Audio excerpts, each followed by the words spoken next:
basically we are looking at how social welfare in Indonesia responds to the COVID-19 outbreak at the global level. But while we are looking at the social welfare policy in Indonesia, we are also trying to apply the social welfare regime for the social welfare regime typology that is proposed by the Esping-Andersen that we have learned from the class.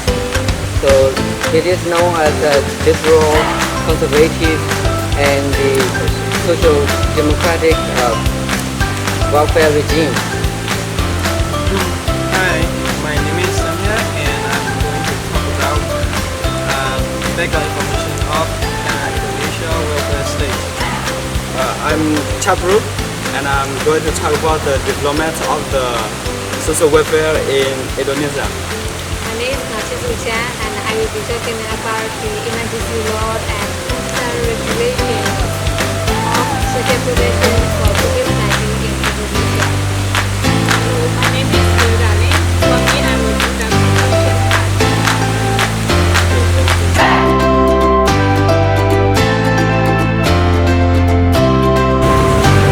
Okay, now we talk about background information of Indonesia welfare state.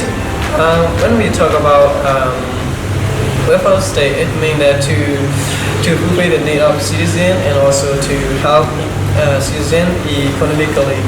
And so before I talk about Indonesia social welfare, first I would like to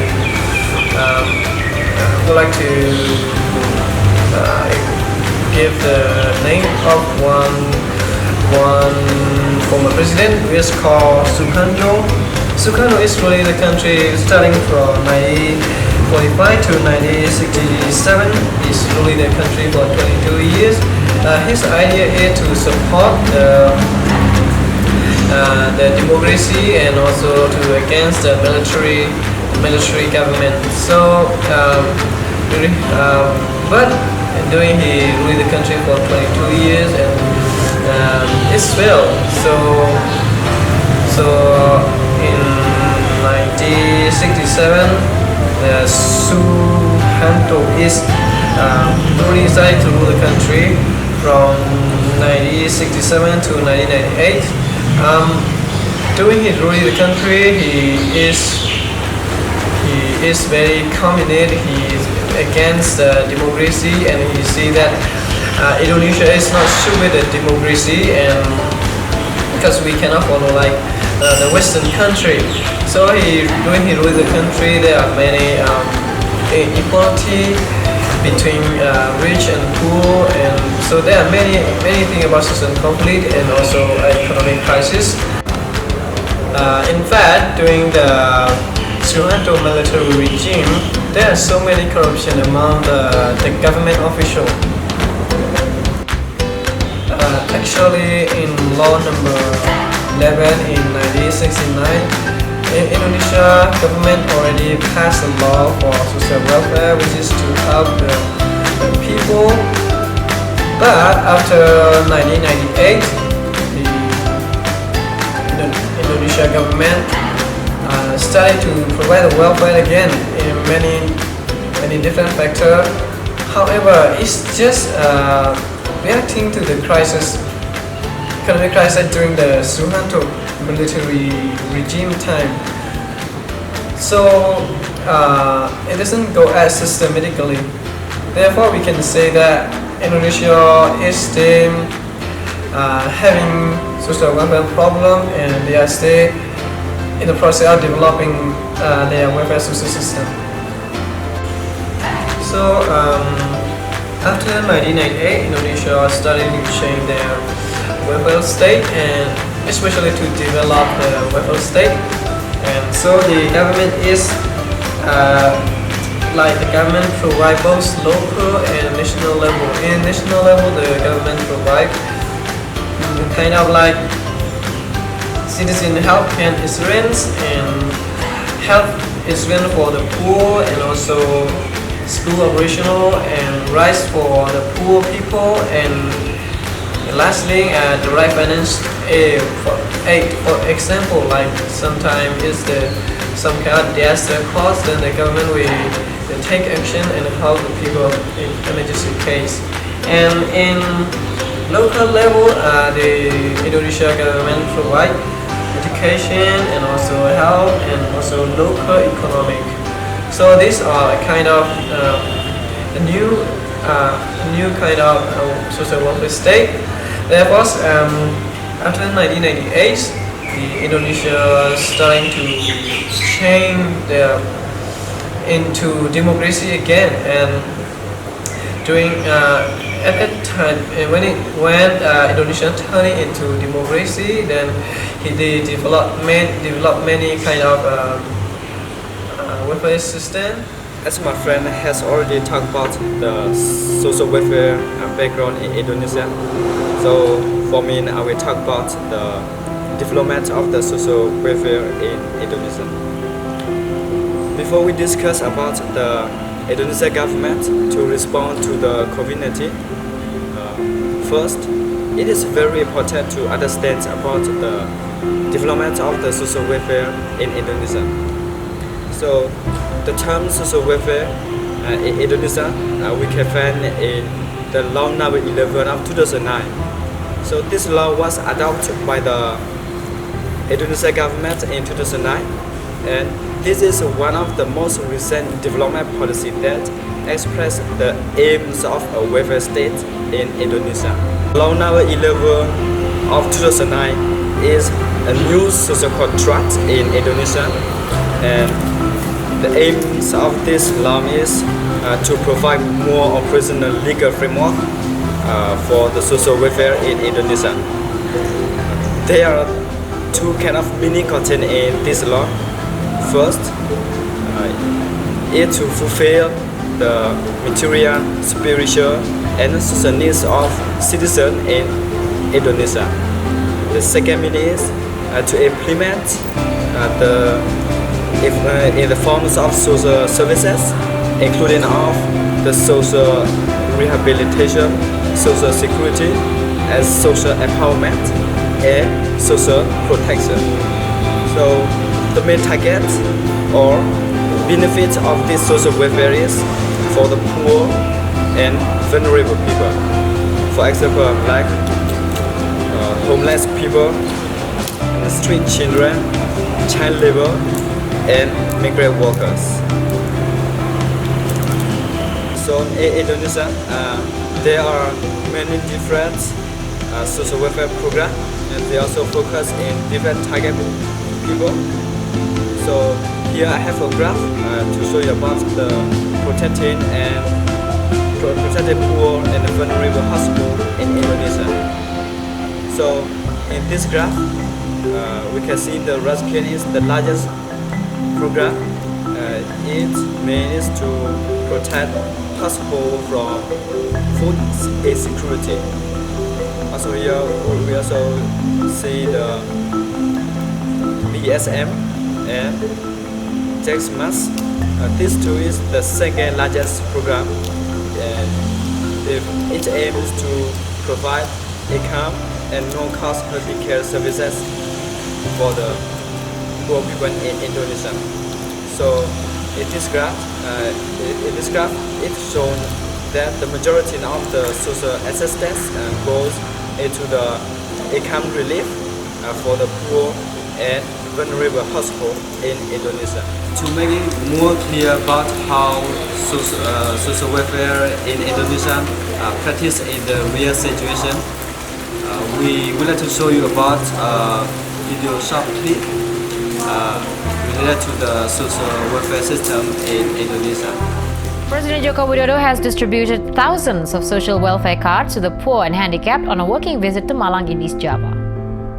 The cards, part of the government's social assistance program, were distributed at the Garul Maghfirah Islamic boarding school. President Jokowi helped distribute the Indonesian health card, the Prosperous Family card, and assistance cards for the handicapped. He asked recipients to be careful with the cards so they are not misused. The program is funded with money saved from cuts to the fuel subsidy. Anggaran yang diberikan pemerintah kepada masyarakat, kepada anak-anak, bahwa kartu Indonesia Pintar, kartu Indonesia Sehat, ke masyarakat dan juga anak, kartu keluarga sejahtera itu betul-betul dimanfaatkan yang baik. Jangan sampai kartu Indonesia Pintar dicairkan uangnya untuk As we can see in this video, the government of the Indonesia trying their best to address the social issue in Indonesia in different way, and also by providing the social welfare cards to the citizens in Indonesia. So now we can understand that the social welfare system in the Indonesia is getting better. Okay, previously my friends they talk about the welfare system in Indonesia. In Indonesia, they have many different types of social welfare system, and including social protection, social security, social empowerment, and many other things. And these social welfare systems are really effective for the people who are vulnerable people, including the child labor, migrant worker, and homeless people. So as we already know that how the social welfare systems in Indonesia, so I will be talking about my topic. My topic is about the emergency laws and social protections for COVID-19 in Indonesia. Okay, according to the latest Indonesian news, there were over 7,484 cases are happening, and 733 people were deceased by the COVID-19. However, there were many people who were recovered by the COVID-19 because the Indonesia government they made some emergency laws and social protections in order to reduce the spread of coronavirus. And according to the International Labour Organization, the report stated that there are 1.5 million workers are impacted by the COVID-19 across all sectors. So the Indonesia government they have to establish some emergency laws and some regulations for social protections in Indonesia.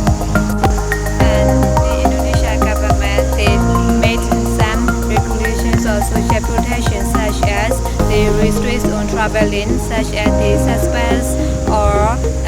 suspend entries or transits in Indonesia to incoming visitors or travelers, especially the very strict on the people who came from the Iran, Italy, and South Korea, because these countries were mostly affected by the COVID-19. And also the Indonesia government they made a country-wide lockdown in order to reduce the spread of coronavirus.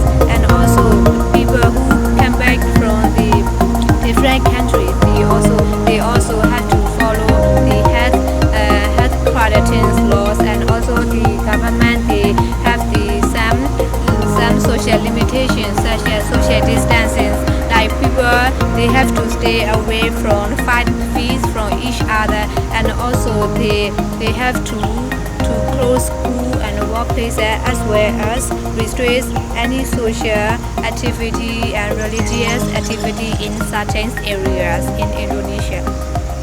Okay. The Indonesia government they made some social protection for the employers and the workers.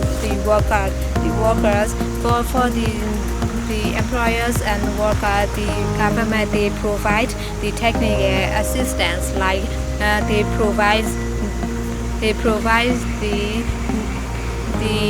digital thermometer for checking COVID-19, and also they provide mask, hand gel, and other steps in order to prevent from the coronavirus. And also they have the socialization, installation, and training to provide these kinds of things. And for the employers and local businessmen, the government they have some release taxes, like the local people, local business, and the employer they postpone their tax payments during the corona outbreak. And also the worker they can have worker protection wages. For example, people who are affected by the COVID-19, they are allowed to have full salary without working at the workplace. So accordingly, we can see that because of these emergencies, laws, and some regulations of social protection made by the Indonesian government, there were a few cases that in the first slide you can see that there were many people who were recovered by the COVID-19 right after the Indonesian government they made the country lockdown, restrictions on traveling, social distancing, and other various facilities provided by the private and public sector. Okay, now I would like to show the short video in order to see how the Indonesian government is addressing the COVID-19 situations in Indonesia. Is devoting more of its budget to the fight against COVID-19. And President Joko Widodo has told governors of all 34 provinces to slash non-priority spending plans immediately. Budgets will instead be allocated to health spending, as well as social assistance for communities. President Widodo says the priority is to keep basic commodities available and to increase people's purchasing power. The social assistance budget has been increased to nearly $273 million. This will allow the poor easier access to cheap food staples. A new employment program will train and upskill workers affected by layoffs. A budget of $600 million has been set aside for this.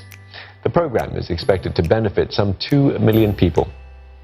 Meanwhile, workers who have been hard hit by the ailing economy will be given credit support. Taxi drivers, fishermen and farmers will enjoy a one-year leeway on credit installments on interest payments. Micro, small and medium enterprises will also benefit from credit tax relaxation services. But President Widodo has reiterated that a lockdown is not an option for Indonesia. Instead, he believes what works best for his country is As you can see in the video, the Indonesian government, they make the emergency law and some regulations of social protections for COVID-19 and how they respond in real life. Okay, now we come to understand how social welfare in Indonesia is like, especially in the case of how Indonesian government tried to respond to the COVID-19 outbreak in Indonesia. So now we can compare whether social welfare in Indonesia is similar to the typologies of social welfare regimes that is proposed by Esping-Andersen that we have learned from the class, such as liberal, conservative, social democratic regimes. In this part, I am going to analyze and discuss by comparing how social welfare in Indonesia is similar to the three typologies of social welfare regimes that is proposed by Andersen. First of all, it is crucial to understand briefly about how Andersen's social welfare regimes work. For the liberal welfare regimes, social welfare is more based on market centralization. In liberal regime countries, state provision of welfare for its citizens is minimal, and the benefits are modest. In liberal welfare state, social welfare is less based on the commodification. It means that everyone in this liberal welfare is responsible to work for their well-being. State has less responsibility for the well-being of people. The state would only help people who are low-incomers and whose well-being is only dependent on the state. This is because the liberal economists do not want the state to interfere in the market. They believe that the state intervention would destroy the social equality and the efficiency of the market. They claim that the maximum of free market will lead to prosperity and social equality in a society. However, what we can see in social welfare in liberal welfare regimes countries is that there are many problems such as social inequality, stigmatization, and stratification. The next one is conservative welfare regime. For the conservative welfare regime, provision of social welfare for people is not much dependent on the state, but the state would encourage family to maintain their social well-being of their family members. The state will only interfere when family fails to maintain or promote the well-being of their family members. Religious organizations are also important in terms of ensuring and maintaining the well-being of people as well as preserving hierarchical status. Social welfare in this conservative welfare regime is to ensure the well-being of working population. The accommodation in this welfare regime is moderated because the well-being of people is not fully dependent on the market. In conservative welfare regimes, preserving differentiation of status is essential. In this sense, only those who have high status can afford and benefit the social welfare provided by the state. Social welfare in these countries thus rely on redistribution. Therefore, the regime can also create social and gender inequality among the citizens. The last one is social democratic welfare regimes. In this typology of social democratic welfare regime, social welfare is regarded as the best of social provision to its citizens. Social welfare in this regime is highly focused on the universalism and decommodification. When we talk about universalism in social welfare programs, it refers to the social welfare that is designed to address the differential expectations of citizens. It means that everyone can benefit the provision of social welfare.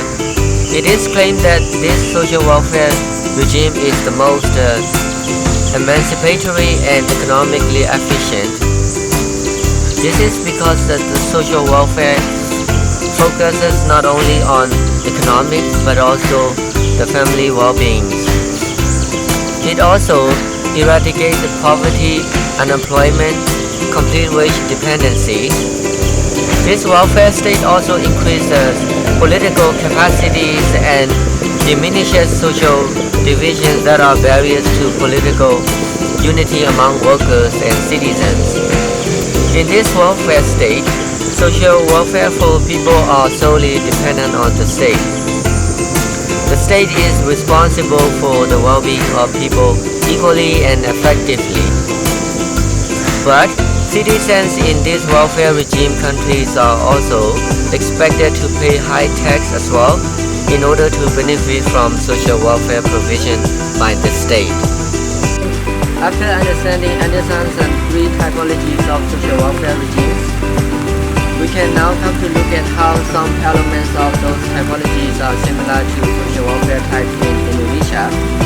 I'm going to compare those elements with social welfare types in Indonesia. Actually, social welfare type in Indonesia is not completely similar with any of those Andersen's three typologies of social welfare regimes.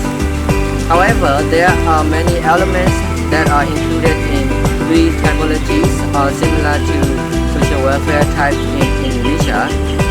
As you can see in the table here, it shows that social welfare types in Indonesia has some similarity with some elements of each of Andersen's three typologies of social welfare regimes. For example, the commodification level in Indonesian social welfare is medium, which is similar to the conservative welfare regime. This is because people in urban area of Indonesia is dependent much on market for their well-being than people in the rural area whose well-being is dependent on families, religious organizations, and partially from government support. As my friends mentioned earlier, social welfare in Indonesia focus targeted group on working population, low-incomers, and poor people, which are similar to the elements of liberal and conservative welfare regimes. The transfer of benefits of social welfare in Indonesia can be considered as modest in which similar to the liberal welfare regime. This is because the social welfare in Indonesia is not available for all and not redistributive, although the state encourages rich people to share their wealth to the poor. For the rights of people that social welfare can distribute is on the employment status and means tested. In this case, the social welfare in Indonesia is similar to the conservative and liberal regime. When we look at the state-market relation again, social welfare in Indonesia can be considered as a market with state support, which is similar to the conservative. For the welfare tradition of social welfare in Indonesia can also considered to be Bismarck and beverage models because the health service in Indonesia is not only dependent on the government alone, but also private health services are also important. In addition, social welfare in Indonesia includes privatization, universal coverage, and work-related programs, which is similar to the elements included in liberal, conservative, and social democratic welfare regimes. Again, when we talk about when social welfare focus on provision of social welfare, the power of authority is not only based on the central government, but also different levels of governments. Therefore, Indonesian is practicing the decentralization, which is effective in terms of addressing social issues, particularly in the case of COVID-19 outbreaks. The role of government in Indonesia is medium in most of the case in provision of welfare to people. In this sense, it is similar to the conservative welfare regime. As social welfare in Indonesia is more focuses on needy people, it is more like mean tested in order to get benefits from social welfare. Thus, the social welfare in Indonesia is more likely similar to conservative welfare regime.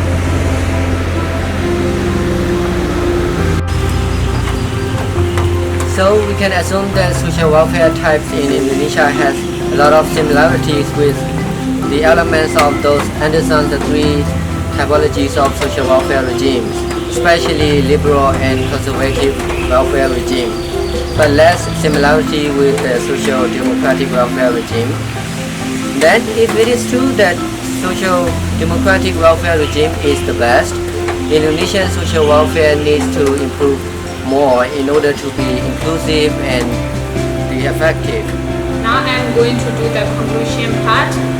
According to the previous explanation of my friends, we get to know that Indonesia focused to plan for welfare state since after 1998. The government developed both national and local level in terms of food, health insurance, education, and economic. In Indonesia, the government set up the social welfare policy in Law Number 11 in 2009 for the development of welfare regions in the country. The poor and vulnerable people are the main target groups of social welfare in Indonesia. Regarding the case of COVID-19 in Indonesia, the government has imposed strict social restrictions to control the spread of the virus. The Indonesian government made some emergency laws such as lock down the country, have quarantine law, closing the schools, religious temples and workplaces, and social distancing. And also, they do other emergency notice like curfew and declaration. To shorten these laws are very effective in Indonesia. Due to the social protection in Indonesia, the citizens have some relief of taxes and full salary quality of their work. In the case of COVID-19 in Indonesia, we can connect the social welfare system of Indonesia and the three typologies of welfare regimes by Esping-Andersen, like liberal, conservative, and social democratic approaches. The general overview of the social welfare system of Indonesia regarding the COVID-19 case.